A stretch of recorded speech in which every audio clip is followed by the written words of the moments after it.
L'alternateur, lorsqu'il va recevoir de l'énergie cinétique, il va être capable de délivrer donc de l'énergie électrique, c'est-à-dire qui joue le rôle d'un générateur. L'objectif maintenant est de comprendre quel est le type de tension que va délivrer ce générateur. Pour ça, on va dans un premier temps essayer de partir sur une base que l'on connaît, sur un générateur que l'on connaît bien au collège, en l'occurrence la pile plate. Donc on va essayer de comparer les tensions délivrées par ces deux types de générateurs. Donc dans un premier temps, je prends une pile plate et pour déterminer quel type de tension délivre cette pile plate, eh bien, il me faut utiliser un multimètre en mode voltmètre. Donc pour ça, je relie la borne positive à la borne volt de l'appareil et je relie la borne négative à la borne COM. Je sais qu'une pile plate est censée délivrer une tension de l'ordre de 4,5 volts. Donc je vais me mettre directement sur le calibre le plus adapté, c'est-à-dire le plus proche tout en étant supérieur à 4,5 volts. Et donc on a une tension de 3,95 volts. Alors ça hésite avec 94. Là ça veut dire qu'on atteint le degré de précision du multimètre.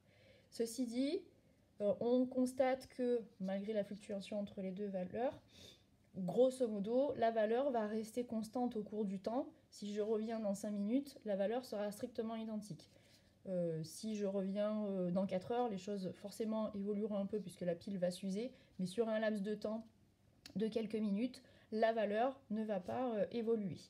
On a donc une tension qui va rester constante au cours du temps. Je vais maintenant changer de générateur et je vais utiliser l'alternateur.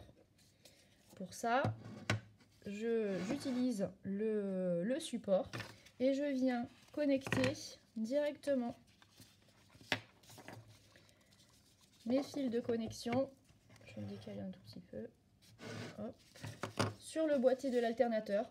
On n'a pas d'indication de borne positive ou négative, donc ma foi, je fais un branchement un peu aléatoire. Voilà, je me mets sur le plus grand calibre parce que je ne connais pas à l'avance la valeur de la tension délivrée par l'alternateur. Et puis là, je vais mettre en mouvement, entre guillemets, je vais faire fonctionner l'alternateur, c'est-à-dire que je vais fournir de l'énergie cinétique. Donc pour ça, je fais tourner la roue, ce qui va entraîner le galet, c'est-à-dire la roue crantée, et donc je suis censée récupérer une tension. Là, je constate que je n'ai pas de tension, mais c'est peut-être que le calibre est trop important. Je diminue donc le calibre. Toujours pas de tension. Ah, là, on commence à avoir un tout petit quelque chose. Je diminue à nouveau. Voilà, là, on commence à avoir des observations. Alors, même si la tension est très petite, on a quand même des observations. Et là, il y a quelque chose d'étonnant, c'est que d'une part, au cours du mouvement, eh bien, on a des valeurs qui ne restent pas les mêmes. C'est-à-dire que la valeur de la tension évolue au cours du temps. Première constatation. Deuxième constatation, et ce qui est étonnant pour nous, parce que ça c'est quelque chose qu'on n'avait jamais observé auparavant, on constate que de temps en temps, eh bien, il y a un signe moins qui apparaît. C'est-à-dire qu'on a successivement des valeurs positives, puis des valeurs négatives de tension électrique qui apparaissent à la sortie d'un alternateur. Par contre, dès que j'arrête de fournir de l'énergie cinétique, alors on ne récupère plus d'énergie électrique. La preuve, la tension est nulle.